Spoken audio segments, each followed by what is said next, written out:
Hello student, welcome to my YouTube channel Rohit academy. Student, आज हम इस वीडियो में आप लोगों को बताएंगे क्लास 10th का सब्जेक्ट साइंस है, आपका चैप्टर 6 है जिसका नाम है जैव प्रक्रम यानी कि लाइफ प्रोसेस है। आप लोगों का चैप्टर विज्ञान का आप लोगों का अध्याय छठवां है जिसका नाम है जैव प्रक्रम। इसका हम आप लोगों को फुल नोट्स के साथ आप लोगों को सभी को हेडिंग बाय हेडिंग आप लोगों को समझाएंगे एंड बताएंगे। आप वीडियो के अंत तक बने रहिए। चलिए बिना देरी किए शुरू करते हैं। आप लोगों को एक ही क्लास में इस वीडियो को जितने भी चैप्टर हैं कर देंगे खलास। चलिए सर्वप्रथम हम आप लोगों को बता देते हैं कि जैव प्रक्रम क्या होता है। तो यहाँ पर देख सकते हैं जैव प्रक्रम क्या होता है कि सजीव की संरचना सुसंगठित होती है, उनमें ऊतक होते हैं, ऊतकों में कोशिकाएं होती हैं और कोशिकाओं में छोटे छोटे घटक होते हैं और सजीव की यह संगठित एवं सुव्यवस्थित संरचना समय के साथ साथ पर्यावरण प्रभाव के कारण विघटित होने लगती है। यदि यह व्यवस्था टूटती है तो जीव का अधिक समय तक जीवित नहीं रह पाएगा और वही हमारा क्या कहलाता है, जैव प्रक्रम कहलाता है। और चलिए और आगे भी बता देते हैं कि अतः जीवों के और दूसरा जो होगा कि जीवों के शरीर के मरम्मत या अनुरक्षण की आवश्यकता होती है। वह जैव प्रक्रम को जो संयुक्त रूप से जीव के अनुरक्षण का कार्य करते हैं जैव प्रक्रम कहलाते हैं। ये छोटा वाला ये भी याद कर सकते हैं। जैव प्रक्रम में अगला जो हमारा टॉपिक आता है कि जैव प्रक्रम में सम्मिलित प्रक्रिया क्या होती हैं, पोषण होती है, श्वसन होती है, वहन होती है, उत्सर्जन होती है। ठीक, सर्वप्रथम हम आप लोगों को पोषण के बारे में बताते हैं यानी कि न्यूट्रिशन के बारे में बताते हैं कि न्यूट्रिशन क्या होता है, पोषण क्या होता है। देखिए कि क्षति तथा टूट फूट रोकने के लिए अनुरक्षण प्रक्रम की आवश्यकता होती है। इसके लिए जीव को ऊर्जा की आवश्यकता होगी या ऊर्जा जीव के शरीर के बाहर से आती है, इसीलिए ऊर्जा के स्रोत का बाहर से जीव के शरीर में हस्तांतरण के लिए कोई प्रक्रम होना चाहिए और इस ऊर्जा का स्रोत को हम भोजन तथा शरीर के अंदर लेने के लिए पोषण कहते हैं यानी कि न्यूट्रिशन कहलाता है। ठीक, पोषण के आधार पर जीवों के समूह कितने होते हैं, 2 होते हैं। कौन कौन से होते हैं कि पोषण के आधार पर जीवों को समूह 2 वर्गों में बांटा गया है, समपोषी पोषण और विषमपोषी पोषण। चलिए एक एक को जान लेते हैं। समपोषी पोषण क्या होता है और विषमपोषी पोषण क्या होता है। देखिए समपोषी पोषण क्या होता है, चलिए बता देते हैं आप लोग को। सर्वप्रथम पहला है कि पोषण का वह तरीका जिसमें जीव आसपास के वातावरण में उपस्थित सरल अजैव पदार्थों जैसे CO2 यानी कि कार्बन डाइऑक्साइड और पानी और सूर्य के प्रकाश में अपना भोजन स्वयं बनाता है, क्या कहलाता है, स्वपोषी। नाम से पता चलता है, यहाँ पर लिखा स्व यानी कि स्वयं से बनाता है, स्वपोषी पोषण कहलाता है। जैसे कि हरे पौधे हो गए और क्या होते हैं, हरे पौधे हो गए, ये हमारा हो गया स्वपोषी। ठीक, फिर अगला हमारा क्या आ जाता है, यहाँ पर देखिए स्वपोषी यहाँ पर नहीं रहेगा, विषमपोषी रहेगा। ठीक, ये कर लीजिएगा। फिर स्वपोषी पोषण हरे पौधे में कुछ जीवाणुओं में जो प्रकाश को संश्लेषण लाते हैं वो में होता है यानी कि स्वपोषी में होता है। ठीक, ये यहाँ पर स्वपोषी ही रहेगा, विषमपोषी नहीं रहेगा, विषमपोषी आगे आएगा और इसका उल्टा क्या हो जाएगा, विषमपोषी हो जाएगा। ठीक, ये अपना भोजन स्वयं नहीं बनाते हैं, ये विषमपोषी कहलाते हैं। प्रकाश संश्लेषण क्या होता है यानी कि जो प्रकाश संश्लेषण क्या होता है इसको भी बता देते हैं कि वह प्रक्रम है जिसमें स्वपोषी बाहर से लिए पदार्थों का ऊर्जा संचित रूप से परिवर्तित कर देता है। ये पदार्थ कार्बन डाइऑक्साइड और जल के रूप में लाए जाते हैं और सूर्य के प्रकाश के क्लोरोफिल की उपस्थिति में कार्बोहाइड्रेट परिवर्तित कर दिए जाते हैं। ठीक, ये हमारा हो गया। यहाँ पर आप लोग को एक समीकरण दिया गया है यानी कि C6O2 प्लस 12 है यानी कि 12 H2O है और यहाँ पर क्लोरोफिल दिया जा रहा है और नीचे सूर्य की प्रकाश लगा दिया गया है गिब्स के नीचे ऊपर अपान करके और फिर C6H12O6 बन गया यानी कि ये बन गया और CO2 हमारा 6O2 बन गया और यहाँ पर ये हो गया, इस प्रकार से ये वाला हो गया। ठीक, फिर प्रकाश संश्लेषण के कच्ची सामग्री कौन कौन से होते हैं, चलिए इसको भी बता देते हैं। सूर्य का प्रकाश होता है, क्लोरोफिल होता है और कार्बन डाइऑक्साइड स्थलीय पौधे एवं वायुमंडलीय से प्राप्त करते हैं। और जल स्थलीय कौन कौन से होते हैं कि यहाँ पर देखिए जल स्थलीय पौधे होते हैं और चौथा जो हो कि जड़ों द्वारा मिट्टी से जल का अवशोषण भी होता है, ठीक। और प्रकाश संश्लेषण के दौरान होने वाली निम्नलिखित घटनाएं होती हैं, यानी कि निम्नलिखित इवेंट होती हैं। पहला जो है कि क्लोरोफिल द्वारा प्रकाश ऊर्जा की अवशोषित करना होता है, और जो दूसरा हमारा है, दूसरा क्या है कि प्रकाश ऊर्जा को रासायनिक ऊर्जा में रूपांतरित करना तथा जल के अणुओं को हाइड्रोजन तथा ऑक्सीजन में अपघटन है करना, और कार्बन डाइऑक्साइड का हाइड्रोजन में अपचयन होता है। यही 3 घटनाएं होती हैं। रंध्र क्या होता है, यानी कि स्टोमेटा क्या होता है, ये भी जान लीजिए, 2 लाइन का है। रंध्र क्या होता है, स्टोमेटा, ठीक। पत्ती, देखिए पत्ती की सतह पर जो सूक्ष्म छिद्र होते हैं वो क्या कहलाते हैं, रंध्र कहलाते हैं। यानी कि जो पत्ती के सूक्ष्म छिद्र होते हैं वो क्या कहलाते हैं, हमारे रंध्र, स्टोमेटा कहलाते हैं, ठीक। ये हमारा हो गया रंध्र। और रंध्र के प्रमुख कारक कौन कौन से होते हैं, देखिए वर्क कौन कौन से इसके होते हैं कि प्रकाश संश्लेषण के लिए गैसों का अधिकांश आदान प्रदान इन्हीं छिद्रों के द्वारा होता है, यानी कि लेना और देना इसी छिद्रों को गैसों का होता है, ठीक। और वाष्पोत्सर्जन प्रक्रिया में जल वाष्प के रूप में रंध्रों को निकाला जाता है, ठीक। रंध्रों द्वारा निकाला जाता है। यहाँ पर फिगर के माध्यम से आप लोग समझ सकते हैं, ठीक। यहाँ पर स्ट्रक्चर एक एक का समझा करके बता रहे हैं, यहाँ से आप लोग समझ सकते हैं। ये चित्र है, रंध्र की पत्ती की सतह पर सूक्ष्म छिद्र श्वसन गैसों के लिए विनिमय और वाष्पोत्सर्जन के लिए खुलते बंद होते हैं, ठीक। यहाँ पर आप लोग को फिगर के माध्यम से समझाया गया, नाम भी दर्शाया गया, आप भी बना सकते हैं। और विषम पोषण क्या होते हैं ये भी बता देते हैं कि पोषण का वह तरीका जिसमें जीव अपना भोजन स्वयं नहीं बना पाते हैं बल्कि अपने भोजन के लिए अन्य जीवों पर निर्भर होते हैं, वो विषम पोषण कहलाते हैं। उदाहरण क्या है कि मानव और अन्य जीव, जो जितने भी जीव होते हैं वो विषम पोषी जीव होते हैं, ठीक। विषम पोषण क्या क्या होते हैं, इसमें कौन कौन से आते हैं, ये प्राणी संपोषण आते हैं, और फिर मृत पोषण आते हैं, मृत जीवी पोषण आते हैं, फिर परजीवी पोषण। 3 इसमें होते हैं, 3 इसके भाग होते हैं, 3 प्रकार होते हैं। और पहला जो है प्राणी संपोषी होते हैं, यानी कि होलोजोइक होते हैं। कौन कौन होते हैं कि इसमें जीव संपूर्ण भोज्य पदार्थ का अंतर्ग्रहण करते हैं तथा उनका पाचन शरीर के अंदर करते हैं, यानी कि उनका पाचन जो होता है शरीर के अंदर होता है। कैसे एग्जाम्पल भी समझ लेते हैं, जैसे कि अमीबा हो गया और मानव यानी कि ह्यूमन हो गया, ठीक। ये हमारे हो गए, ये क्या विषम पोषी प्राणी संपोषी पोषण हो गए, यानी कि होलोलॉजिक हो गए, ठीक। और फिर जो मृत जीवी पोषण होते हैं, यानी कि स्पायरोपैटिक क्या होते हैं, मृत जीवी अपना भोजन मृत जीवों के शरीर व सड़े गले कार्बनिक पदार्थों से प्राप्त करते हैं। ये बात सत्य है, वो क्या कहलाते हैं, मृत जीवी। इसका नाम ही से पता ही चलता है कि जैसे कि क्या हो गया, फफूंद हो गया, कवक हो गया और चमगादड़ भी है, ठीक। ये सब जो है सड़े गले पदार्थों से प्राप्त करते हैं, फफूंदी हो गया और कवक भी हो गया। परजीवी पोषण क्या होते हैं, यानी कि पैरासिटिक क्या होते हैं कि परजीवी अन्य जीवों के शरीर के अंदर या बाहर रह कर के उनको बिना मारे उनसे अपना पोषण प्राप्त करते हैं, जो कि परजीवी पोषण कहलाते हैं। जैसे कि उदाहरण क्या है, जोंक है, अमरबेल है, गय है और फीता क्रीम है, ये सब जो है परजीवी पोषण है, ठीक। और जो हमारा अगला है कि अमीबा में पोषण, यानी कि अमीबा में पोषण किस प्रकार से होता है इसको बता देते हैं आप लोगों को पॉइंट वाइज। तो देखिए अमीबा में मनुष्य की तरह ही पोषण प्राप्त करता है और शरीर के अंदर पाचन होता है। जिस प्रकार से मनुष्य करता है पोषण उसी प्रकार से अमीबा में भी होता है, और इनका जो वो पाचन होता है वो शरीर के अंदर होता है, ठीक। चलिए पॉइंट वाइज समझ लेते हैं। यहाँ पर चित्र के माध्यम से, फिगर के माध्यम से समझ लेते हैं। देखिए यहाँ पर ये जो है केंद्रक है और फिर ये खाद्य कण है, यानी कि खाद्य पदार्थ है, ठीक। और इसमें देखिए क्या है कि अमीबा जो पहला है हमारा कि भोजन को अपने पदार्थ की सहायता से घेरे लेता है, फिर उसके बाद क्या होता है खाद्य रिक्तिका तक पहुंचाता है।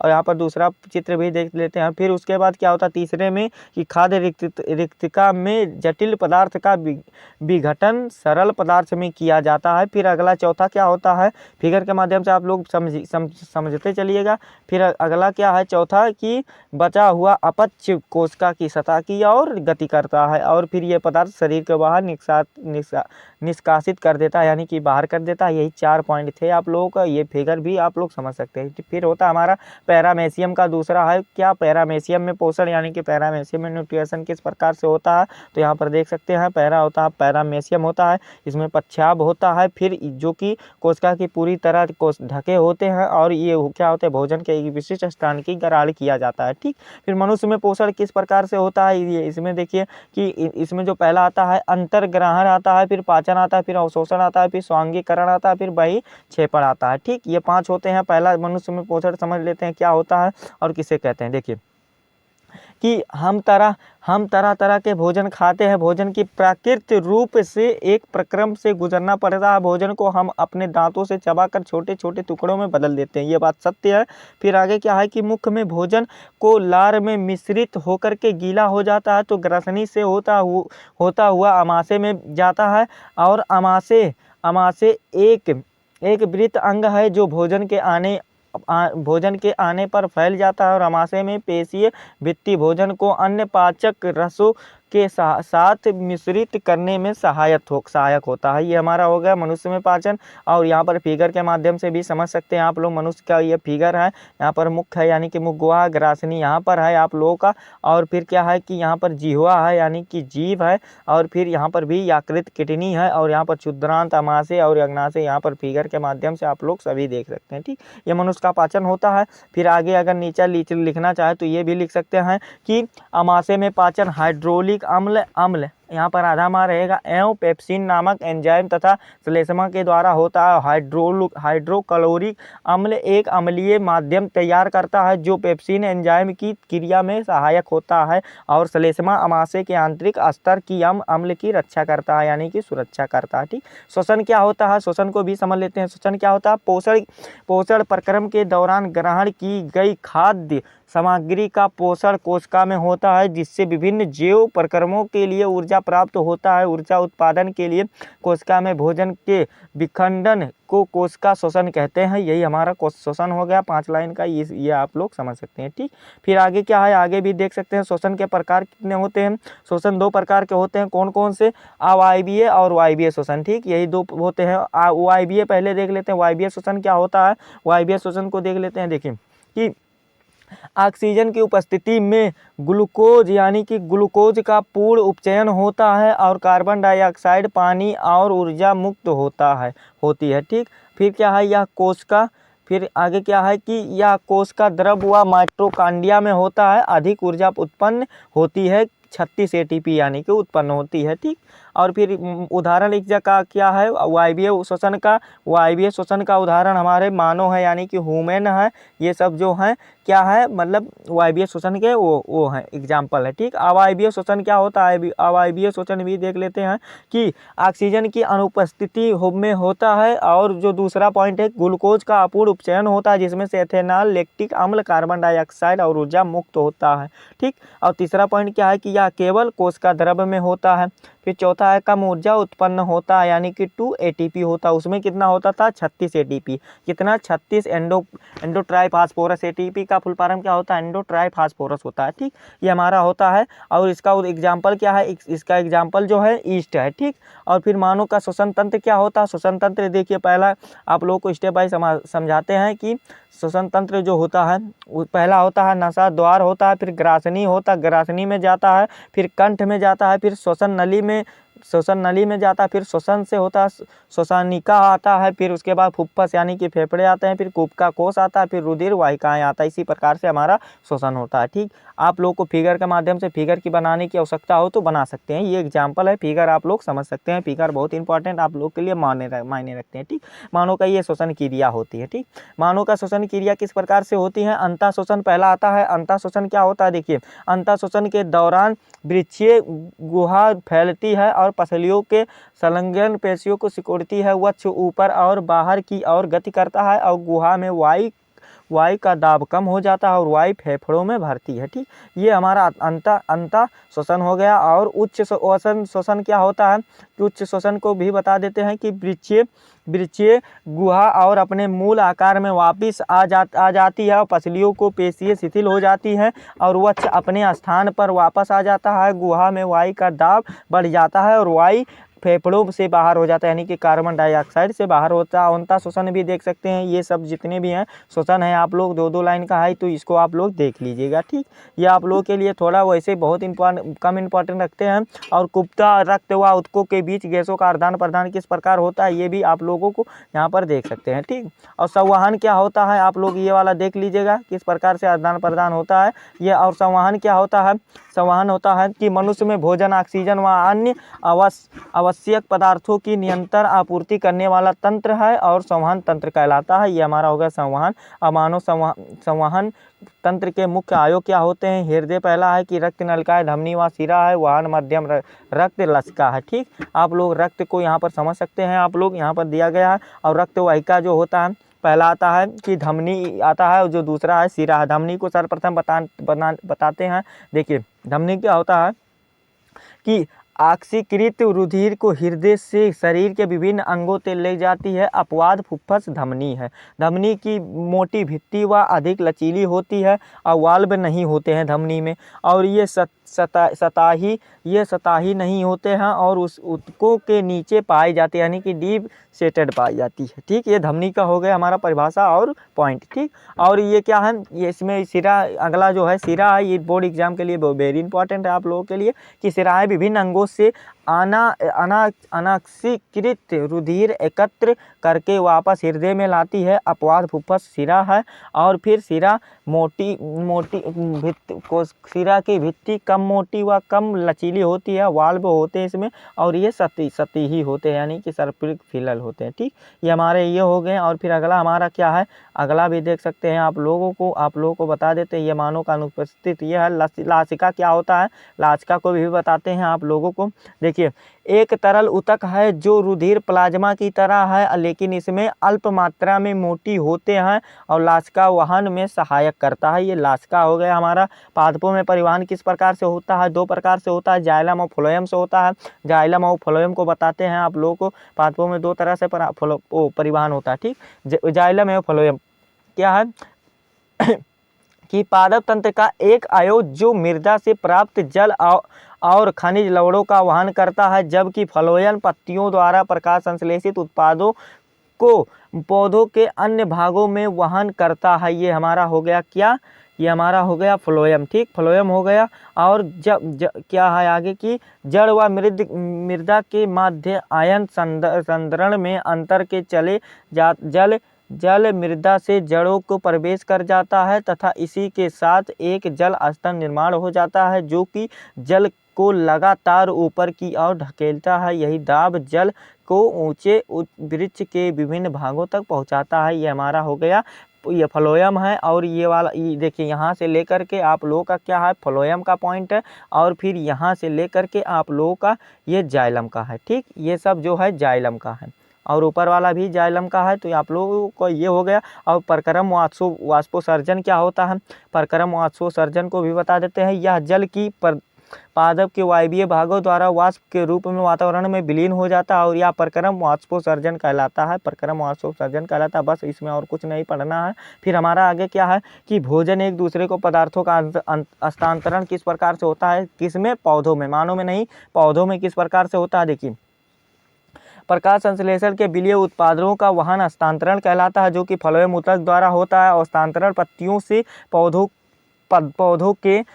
के शेष भागों में ऊपरी मुखी तथा अधोमुखी दोनों सिराओं में होता है। फ्लोएम द्वारा हस्तांतरण ऊर्जा के प्रयोग से पूरा होता है। अतः सुक्रोज फ्लोएम ऊतक में एटीपी ऊर्जा का प्रसारण बल द्वारा हस्तांतरित होता है। ये हमारा हो गया। पौधों में भोजन एक दूसरे का हस्तांतरण यानी कि कैसे करते हैं, मानव में उत्सर्जन किस प्रकार से होता है कि देखिए वह जैव प्रक्रम जिसमें से जीवों को उपाचयी क्रियाओं को जनित हानिकारक नाइट्रोजन युक्त पदार्थ का निष्कासन होता है, यानी कि बाहर निकलता है।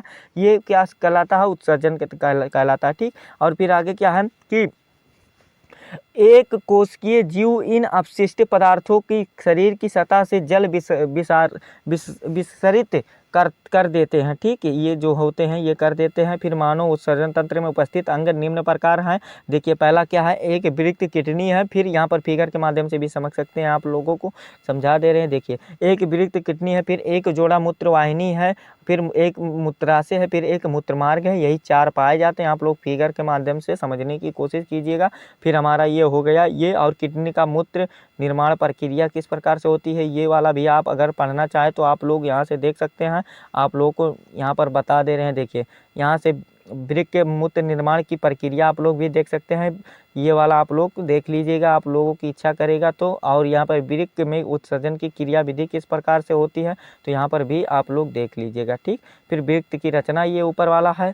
फिर आगे जो है कोशिका गुच्छियंद निस्यंद है, तो ये वाला भी देख लीजिएगा। वैसे बहुत कम इम्पॉर्टेंट है ये आप लोगों के लिए, लेकिन आप लोगों का देखना फर्ज बनता है और थोड़ा बहुत इसको देख लीजिए। फिर नलिका स्राव श्रावण क्या होता है ये भी देख लीजिएगा। और फिर वर्मण पुनः अवशोषण क्या होता है ये भी देख लीजिएगा। फिर कृत्रिम विकृत क्या होता है, यानी कि जो किडनी होता है ये मानव कृत्रिम क्या होता है, इसको भी देख लीजिएगा। फिर पादप में वाष्पोत्सर्जन क्या होता है, इसको आप लोगों को बता देते हैं ये, क्योंकि बहुत ही इंपॉर्टेंट रखता है आप लोगों के लिए। यहाँ पर देखिए, यहाँ पर एक आप लोगों को पॉइंट दिया गया है कि एक स्वस्थ वाष्प में व्यक्ति में, यानी कि एक स्वस्थ व्यक्ति में प्रतिदिन इतना लीटर, यानी कि 180 लीटर आरंभिक निस्पंदन वृक्क में होता है, यानी कि पंप करता है। और जिसमें से उत्सर्जित मूत्र का आयतन 1.2 लीटर है और शेष निस्पंदन वृक्क की नलिकाओं में पुनः अवशोषित हो जाता है। ये पॉइंट था हमारा। और पादप में उत्सर्जन किस प्रकार से होता है इसको भी आप लोगों को बता देते हैं, समझा देते हैं। देखिए पहला पॉइंट है, वाष्पोत्सर्जन प्रक्रिया द्वारा पादप अतिरिक्त जल से छुटकारा पाते हैं और बहुत से पादप अपशिष्ट पदार्थ कोशिका रिक्तिका में संचित रहते हैं और अन्य अपशिष्ट पदार्थ यानी कि उत्पाद रेंजिन तथा गोंद के रूप में पाए जाते हैं और पुराने जाइलम में संचित रहते हैं। और फिर पादप कुछ अपशिष्ट पदार्थों को अपने आसपास मृदाओं में उत्सर्जित करते हैं। ये हमारा था कक्षा 10 का जीव प्रक्रम साइंस का अध्याय 6 था जीव प्रक्रम। इसका आप लोगों को पूरा चैप्टर का नोट्स के साथ आप लोग को बता दिया एंड समझा दिया कौन कौन इंपॉर्टेंट है और कौन कौन इंपॉर्टेंट नहीं है, इसको भी आप लोग को भी बता दिया। आप लोग को वीडियो कैसा लगा है कमेंट करके जरूर बताइएगा। अगर आप हमारे चैनल पर नए हैं तो चैनल को सब्सक्राइब कर दीजिएगा और बेल आइकन को भी दबा दीजिएगा। और इस वीडियो को क्लास 10 के जितने भी स्टूडेंट हैं उनके पास शेयर जरूर कीजिएगा अधिक से अधिक। चलिए मिलते हैं नेक्स्ट वीडियो में नेक्स्ट टॉपिक के साथ, तब तक के लिए जय हिंद, जय भारत, वंदे मातरम।